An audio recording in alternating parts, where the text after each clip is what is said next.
सौम्या माथुर और इस वक्त आप जुड़े हुए हैं एक ऐसे चैनल के साथ जो आपके शहर की जानकारी सबसे पहले आप तक पहुंचाने में विश्वास रखता है, यानी सीटीवी न्यूज के साथ। तो आइए चलते हैं आज की खबरों की ओर।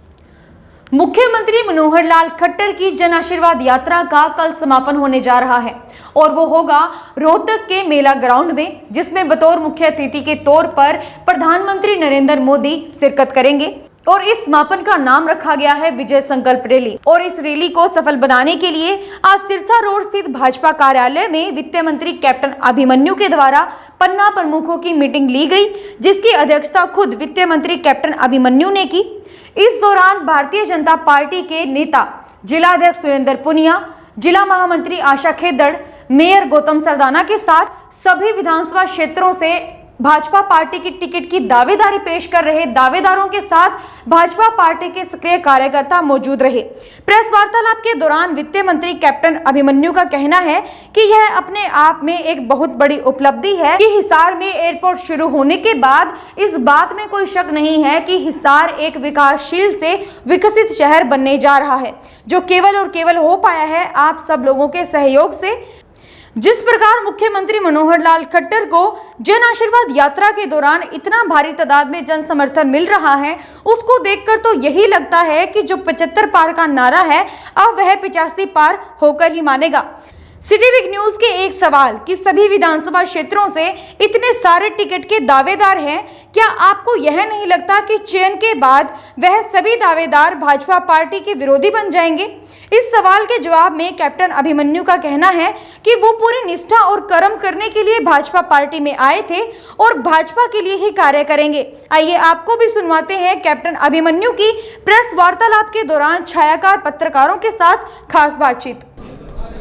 हिसार महानगर के सभी पत्रकार और छायाकार साथियों को नमन है, आपका अभिनंदन है, आपका वंदन है और आपको विशेष बधाई है कि आज हिसार के हमारा नगर वह अंतर्राष्ट्रीय मानचित्र पर एक सक्रिय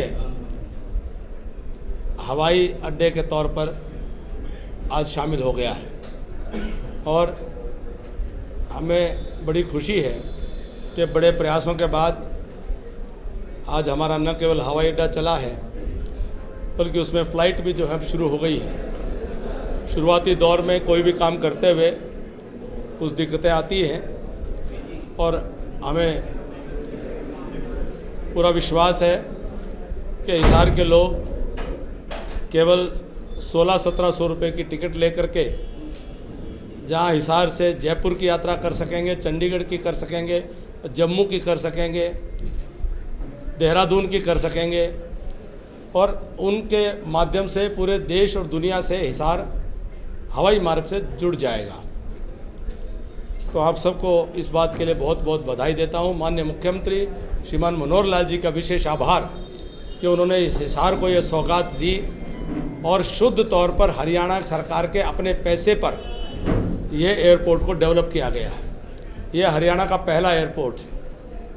हिसार को दूसरी बधाई इस बात की कि पूरे हरियाणा प्रदेश के लाखों जीएसटी के डीलर्स का जो भी कोई डिस्प्यूट होगा जीएसटी को लेकर के, उसका जो अपीलेट ट्राइब्यूनल, जो जुडिशियल पावर लेकर के जो ट्राइब्यूनल बैठेगा, उसकी सीट भी माननीय मुख्यमंत्री श्रीमान मनोहर लाल जी के सिफारिश पर भारत सरकार के जीएसटी काउंसिल ने उसको हिसार में उस पीठ को स्थापित करने का निर्णय लिया है।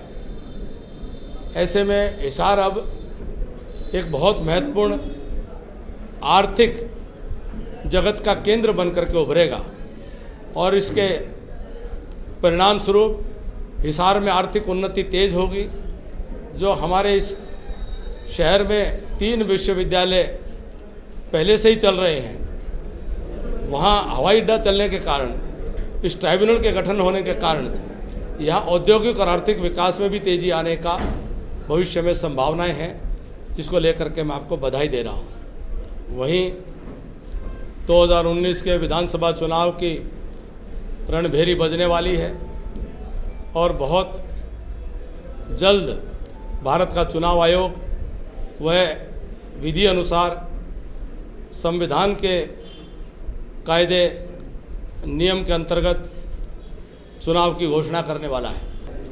और हमने सही मायनों में मनोहर लाल जी के नेतृत्व में एक ऐसी सरकार देने की कोशिश की है तो सरकार पारदर्शी हो, जवाबदेही हो, वह समाज के हर वर्ग के लिए सर्वस्पर्शी हो, वह सबका साथ, सबका विकास, सबका विश्वास को हासिल करने वाली हो, वह हरियाणा एक, हरियाणवी एक के संकल्प को साकार करने वाली हो। और हमने कोशिश की है कि जनता ने सत्ता बदली थी। आज हरियाणा प्रदेश में श्रीमान मनोहर लाल जी के नेतृत्व में जन आशीर्वाद यात्रा वह अंतिम पड़ाव पर है।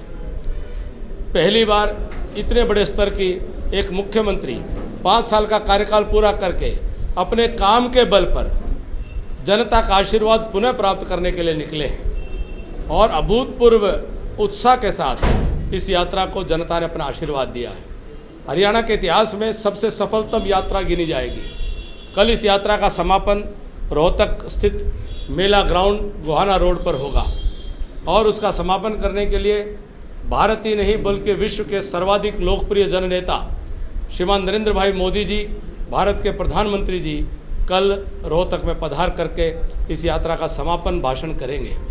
हम सबको आदरणीय नरेंद्र मोदी जी का हरियाणा की धरती पर उनका स्वागत करने का सौभाग्य मिलेगा। और एक ऐसे दौर में जब हम उम्मीद कर रहे हैं कि आने वाली दिवाली से पहले हरियाणा के इतिहास की जो पुराना चुनाव परिणाम है वो पुराने सारे रिकॉर्ड तोड़ दिए जाएंगे और हमने नारा 75 पार का लिया है और हमें धीरे धीरे विश्वास हो रहा है कि जनता 1987 के रिकॉर्ड को तोड़ने का संकल्प लेकर के चल रही है। किस चीज़ का? विजय संकल्प रैली। हर कार्यक्रम का सकारात्मक प्रभाव पड़ता है, इसीलिए हम उसके लिए कार्यक्रम के लिए इतनी ऊर्जा लगाते हैं। और यही लोकतंत्र में यही तरीका है कि जनशक्ति को नमन करते हुए जनशक्ति के साथ में मिल करके हम अपने विषय, अपने विचार को आगे बढ़ाएं।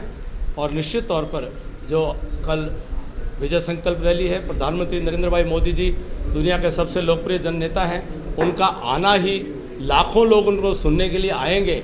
स्वाभाविक है कि वह सब जो जनशक्ति है वो जनमत में भी प्रकट होगी और एक तरफा भारतीय जनता पार्टी की जीत होगी। एक समय होता था कि भारतीय जनता पार्टी के टिकट के लिए आप भारतीय जनता पार्टी टिकट लड़ने को तैयार नहीं होते। आज एक ही जगह से 25-25 कैंडिडेट हैं, तो दूसरे पार्टियों से जो भारतीय जनता पार्टी में आए टिकट के बंटवारे के बाद क्या लगता है आपको बगावत करेंगे या नहीं करेंगे? भारतीय जनता पार्टी एक विचारधारा का संगठन है। जो सब लोग आए हैं वो भाजपा को जान करके, पहचान करके आए हैं कि ये विचारधारा को समर्पित संगठन है, ये कार्यकर्ता आधारित संगठन है, लोकतांत्रिक पद्धति से चलने वाला संगठन है और सब मिलकर के हम अपने संगठन को चलाने वाले हैं। नए और पुराने सब मिलकर के अपनी विचारधारा को समर्पित होकर के अपने संगठन को यशस्वी करेंगे और विजय श्री को प्राप्त करेंगे। कहीं पर किसी प्रकार की कोई संशय, शंका, संदेह मन में ना रखिए। तो ये थी आज की खास खबर। इसी के साथ अपने आसपास की सफाई रखिए और जिस किसी व्यक्ति ने हमारे चैनल सिटी बिग न्यूज को सब्सक्राइब नहीं किया है वो हमारे चैनल सिटी बिग न्यूज को सब्सक्राइब कीजिए ताकि आपके शहर की तमाम खबरों की जानकारी सबसे पहले आप तक पहुंच सके। इसी के साथ देखते रहिए सिटी बिग न्यूज और मुझे दीजिए इजाजत। नमस्कार।